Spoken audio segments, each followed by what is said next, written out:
Di depan sebuah gedung terlihat antrian panjang orang-orang yang ingin menghadiri sebuah acara fan signing. Tiba-tiba seorang pria berhoodie menerobos antrian itu sehingga diprotes para pengantri lain dan membuat antrian itu kacau. Di tengah kekacauan itu, pria berhoodie tadi membuka hoodie-nya dan para pengantri terkejut karena dia ternyata adalah Nogojin, orang yang mereka tunggu dari tadi. Diceritakan bahwa Nogojin adalah seorang instruktur matematika jenius yang digemari banyak orang dan CEO dari Gotop Education, sebuah kelas online nomor 1 di Korea. Kembali ke acara fan signing, di tengah acara terlihat seorang sniper yang membidikan senapannya ke arah Gojin. Selanjutnya ada seorang wanita yang dengan cekatan pergi ke berbagai toko membeli keperluan untuk Nogojin. Wanita cantik itu adalah Lisina, sekretaris Nogojin yang sudah hafal betul dengan kebiasaan Nogojin. Sebagai atasan, Nogojin adalah orang yang menyeramkan di mata para pegawainya termasuk di mata Sina. Gojin sangat detail, ketus, dan perfeksionis. Pagi itu seperti biasa, saat Gojin tiba di kantor, Sina menyambut Gojin dengan penuh rasa takut.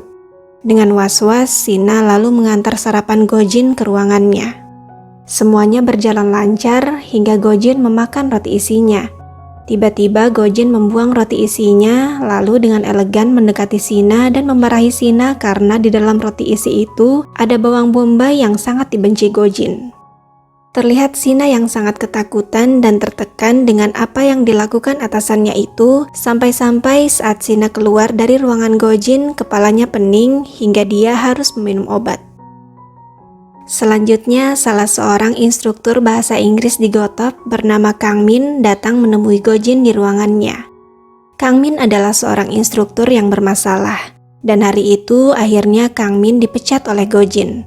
Menurut Gojin, Kang Min saat ini hanyalah sampah tak berguna yang suka berjudi dan sudah tidak menghasilkan uang untuk Gojin. Jadi tidak ada gunanya Gojin mempertahankan Kang Min.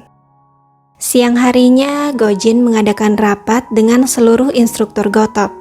Dalam rapat itu, Gojin memberitahu tentang pemecatan Kang Min dan menekan para instruktur Gotop untuk meningkatkan kinerja mereka. Di tengah rapat, Osegi yang merupakan wakil CEO Gotop datang memberikan salamnya. Terlihat bahwa Osegi sangat disukai oleh para karyawan Gotop karena kepribadiannya yang hangat dan baik. Gojin dan Segi lalu melanjutkan pembicaraan mereka di ruangan Gojin.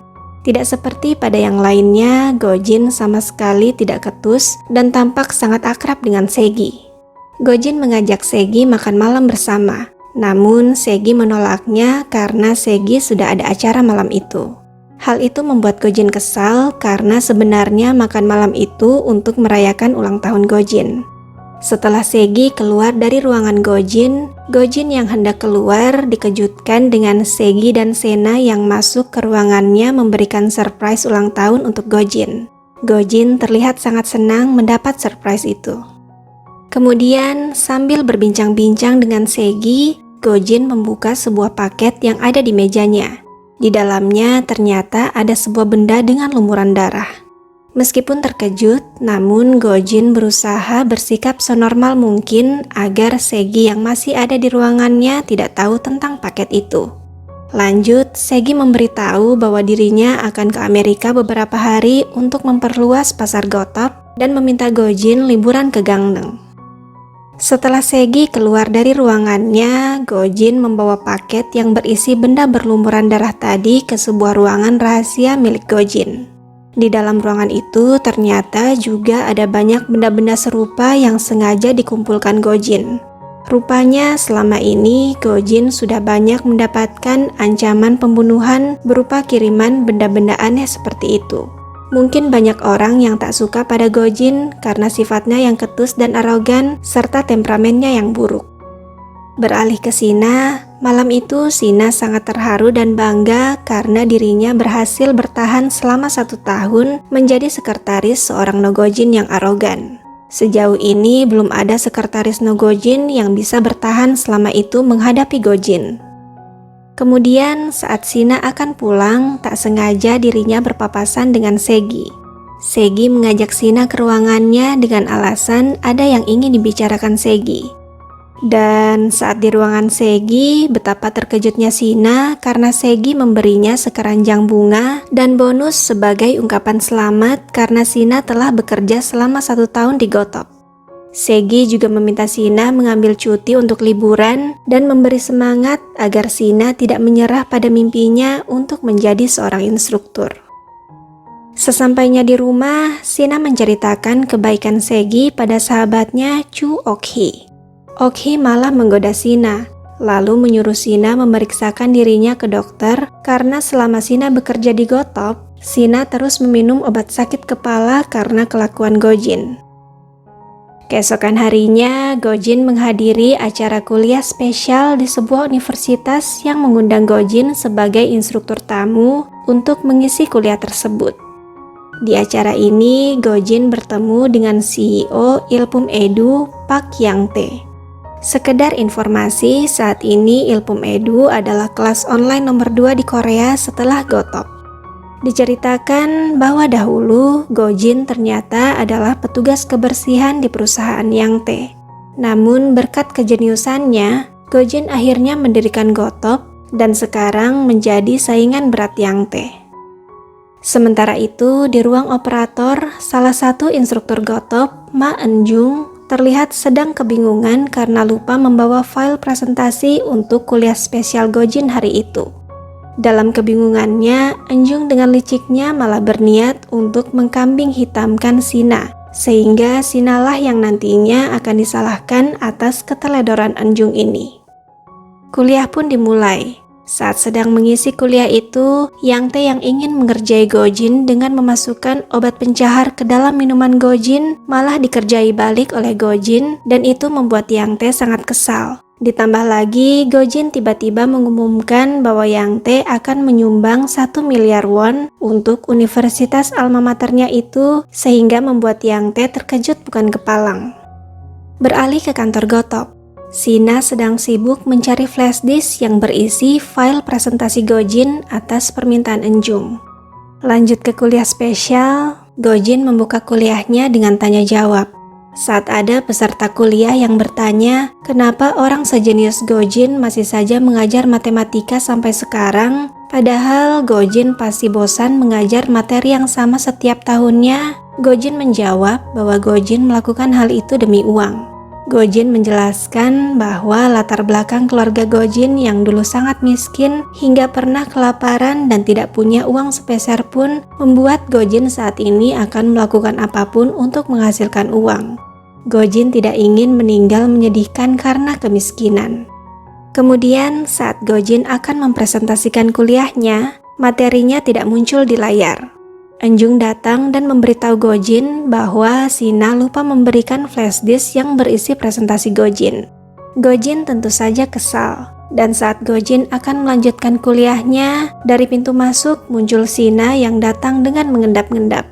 Melihat Shina, Gojin lalu berkata sambil menunjuk Shina bahwa orang yang tidak bisa membantu menyiapkan materi untuk orang lain seperti Shina harus membuang mimpinya untuk menjadi seorang instruktur karena orang seperti itu tidak akan bisa menyiapkan materi untuk dirinya sendiri.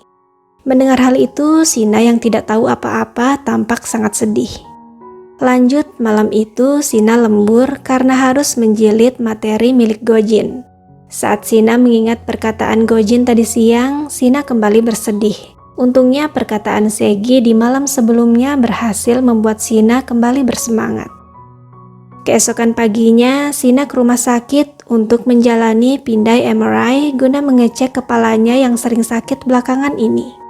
Selepas itu, Shina langsung bergegas ke kantor dengan segala tugasnya. Pagi itu, Shina dengan apik menyiapkan ruangan untuk rapat. Lama ditunggu, namun para instruktur dan asisten instruktur tak kunjung datang. Shina lalu bertanya pada Bu Gong, petugas kebersihan Gotop, kemanakah para karyawan Gotop. Dari Bu Gong diketahui bahwa pagi itu, Gojin tiba-tiba mengubah tempat rapat menjadi di Gangneung. Shina tentu kecewa karena Shina sudah menyiapkan rapat pagi itu dengan sangat baik. Tiba-tiba Shina mendapat telepon dari rumah sakit yang memintanya agar segera ke rumah sakit untuk melihat hasil MRI-nya. Adegan langsung beralih ke rumah sakit. Di rumah sakit, Sina mendapat sebuah berita mengejutkan terkait kesehatannya. Sina didiagnosis mengidap tumor otak stadium akhir. Mendengar itu, Sina tentu terkejut hingga tidak bisa berkata apa-apa. Kemudian terlihat Sina yang terguncang dalam perjalanannya setelah dari rumah sakit. Sina masih tidak bisa percaya dengan apa yang baru didengarnya dari dokter tadi. Sina pun menangis karena mengingat kemungkinan dirinya tidak bisa hidup hingga rambutnya memutih. Kita lalu diajak flashback ke 3 tahun yang lalu. Saat itu, Sina yang baru saja menyelesaikan magangnya di Gotop selama 2 tahun mengikuti seleksi untuk menjadi instruktur Gotop. Sayangnya saat itu Sina tidak lulus dan memilih untuk ditransfer ke kantor sekretaris Presdir hingga akhirnya seperti yang kita tahu, Sina menjadi sekretaris Gojin hingga saat ini. Kembali ke masa sekarang, Sina masih merenungi nasibnya yang mungkin akan meninggal sebentar lagi. Saat melihat billboard yang menayangkan iklan Gotop, Sina jadi teringat bagaimana stresnya dia selama menjadi sekretaris Gojin setahun terakhir ini. Sina lalu menyalahkan Gojin atas tumor otak yang dideritanya saat ini karena tadi dokter memberitahu bahwa tumor yang diderita Sina kemungkinan dikarenakan oleh stres berat yang dialami Sina selama setahun terakhir sejak migrain Sina dimulai. Kemarahan terlihat jelas di mata Sina. Sina lalu berniat membalas perlakuan buruk Gojin padanya. Beralih ke Gojin. Di rumah liburannya di Gangnam, Gojin yang sedang liburan itu tampak asyik menikmati malam indahnya lengkap dengan khayalannya tentang kehadiran Baek Suyong mantan pacarnya. Di sisi lain, terlihat Sina dengan pakaian serba hitam dan makeup tebal masuk ke kediaman Gojin. Gojin yang baru selesai mandi terkejut melihat kehadiran Sina yang entah bagaimana berhasil masuk ke kediamannya itu. Berbagai pertanyaan dilontarkan Gojin pada Sina. Sina tidak menjawab dan justru maju ke arah Gojin dengan penuh amarah lalu mengarahkan palu ke Gojin. Tidak sampai di situ, Sina lalu menampar Gojin dengan surat pengunduran dirinya. Setelah itu, Sina mengeluarkan semua unek-uneknya sambil memaki-maki dan mengancam Gojin. Terakhir, Sina melempar Gojin dengan bawang bombay yang dibenci Gojin. Puas dengan semua aksinya, Sina pun berlalu pergi begitu saja. Gojin yang baru bisa memproses apa yang dilakukan Sina padanya tadi, mengejar Sina dengan penuh amarah. Terjadilah kejar-kejaran antara mantan atasan dan bawahannya ini. Saat Gojin berhasil menangkap Sina, terjadi adu gelut antara keduanya di dalam mobil Sina. Untungnya, Sina berhasil melepaskan diri dari Gojin dan walaupun tidak mulus, berhasil kabur dengan mobilnya. Gojin yang sangat kesal lalu menelpon Sina dan diangkat tanpa takut oleh Sina. Keduanya pun terlibat adu mulut lewat telepon hingga tiba-tiba ada sebuah mobil yang dengan sengaja menabrak Gojin. Sina yang mendengar hantaman keras dari ujung telepon mencoba memanggil-manggil Gojin namun tidak ada jawaban. Karena khawatir, Sina memutar balik mobilnya kembali ke rumah Gojin. Di jalan, Sina mendapati Gojin yang sudah tergeletak tak sadarkan diri. Sina pun memanggil ambulans dan membawa Gojin ke rumah sakit. Sina sangat cemas saat Gojin dioperasi. Untungnya operasi berjalan lancar dan Gojin akan dipindahkan ke kamar rawat besok pagi. Di tempat lain terlihat Kang Min di dalam sebuah mobil yang kacanya pecah dan berlumuran darah. Sepertinya Kang Min lah yang menabrak Gojin. Di rumah sakit, Sina berusaha menelpon Segi namun tidak ada jawaban karena Segi yang saat ini sedang menuju ke Amerika lupa membawa handphonenya. Pagi itu, Gojin sudah dipindahkan ke kamar rawat. Sina merasa bersalah akan kejadian semalam dan sedih melihat kondisi Gojin. Tiba-tiba, Gojin kejang-kejang sehingga Sina memanggil dokter. Dokter menjelaskan bahwa itu hanya kejang-kejang biasa. Saat Sina bertanya kenapa Gojin belum sadar, dokter menjawab bahwa itu karena kondisi tubuh Gojin itu unik. Tidak seperti tubuh kebanyakan orang, tubuh Gojin sangat sensitif terhadap anestesi sehingga Gojin tidak bisa diberi anestesi total dan butuh waktu lama untuk sadar dari anestesi. Di kantor Gotop, para karyawan belum tahu apa yang terjadi pada Gojin dan mengira kalau Gojin dan Sina tidak hadir karena sedang mengambil cuti liburan. Sementara itu, di Yayasan Gunil di Gangneung, dalam upacara inaugurasi, Baek Soo-young yang baru kembali ke Korea memperkenalkan dirinya sebagai ketua Yayasan Gunil yang baru. Kemudian saat Soo-young memasuki hotel tempatnya menginap, tidak sengaja Soo-young menabrak Sina yang juga menginap di hotel yang sama. Akibat tabrakan itu, baju Sina terkena tumpahan minuman Soo-young. Sebagai permintaan maaf, Soo-young meminjamkan sebuah pakaian untuk Sina yang ternyata adalah pakaian yang dibelikan cinta pertama Soo-young. Mengetahui hal itu, Sina merasa tidak enak dan menolak memakai pakaian itu. Namun, Soo-young terus meyakinkan Sina untuk memakainya. Soo-young berkata bahwa dia rela meminjamkan baju itu pada Sina karena merasa Sina adalah orang yang sangat baik. Selanjutnya, saat Sina sedang berada di kamar rawat Gojin, Sina mendapat telepon dari rumah sakit Gwange yang memintanya agar segera menjalani perawatan. Mendapat telepon itu, Sina jadi tidak habis pikir dengan dirinya sendiri yang malah menyelamatkan dan merawat Gojin yang sudah membuat Sina terkena tumor otak. Sina lalu menegaskan bahwa dirinya bukanlah orang yang menabrak Gojin dan Sina tidak bersalah atas itu. Sina pun memutuskan meninggalkan Gojin. Saat Sina sampai di stasiun Gangneung, Sina bertabrakan dengan seseorang yang tidak disadarinya adalah Kang Min. Sina akan melanjutkan perjalanannya, namun tiba-tiba dari arah belakang datang 2 orang polisi yang meminta Sina ke kantor polisi untuk diinterogasi sebagai saksi insiden tabrak lari Gojin. Namun demikian, saat di kantor polisi, alih-alih sebagai saksi, polisi yang sudah curiga pada Sina justru menginterogasi Sina dengan pertanyaan-pertanyaan yang menyudutkan Sina, seolah memaksa Sina mengaku bahwa Sinalah pelaku tabrak lari terhadap Gojin.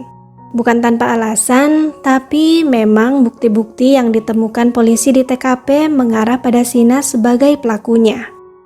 Tidak mengaku, Sina lalu menghubungi Ok-hee sahabatnya yang berprofesi sebagai pengacara. Secepat kilat, Ok-hee langsung ke kantor polisi Gangneung untuk membantu Sina. Sina pun kembali diinterogasi, kali ini dengan didampingi Ok-hee.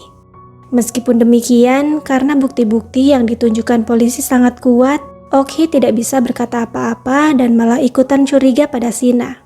Sina yang tidak memiliki alibi pun bingung bagaimana membuktikan bahwa bukan dirinya lah pelaku tabrak lari itu. Saat itu tiba-tiba Sina mendapat telepon dari rumah sakit yang mengabarkan bahwa Gojin sudah sadar.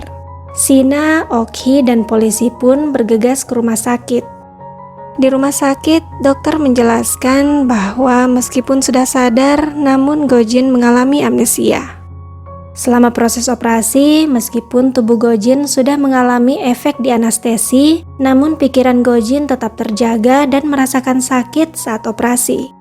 Hal tersebut rupanya menyebabkan trauma sehingga saat ini Gojin mengalami amnesia sementara. Mendengar itu, Sina sangat kesal karena itu artinya Gojin tidak ingat kejadian malam itu, padahal malam itu adalah kali pertama Sina membalas segala perlakuan buruk Gojin padanya. Lanjut, dokter memberitahu bahwa kondisi Gojin ini perlu didiskusikan dengan keluarga Gojin. Kemudian saat dokter itu bertanya, apakah Gojin tidak memiliki keluarga?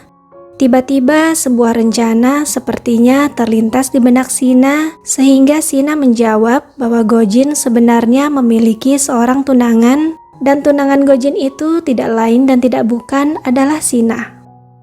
Apa rencana Sina untuk Gojin? Temukan jawabannya di episode selanjutnya.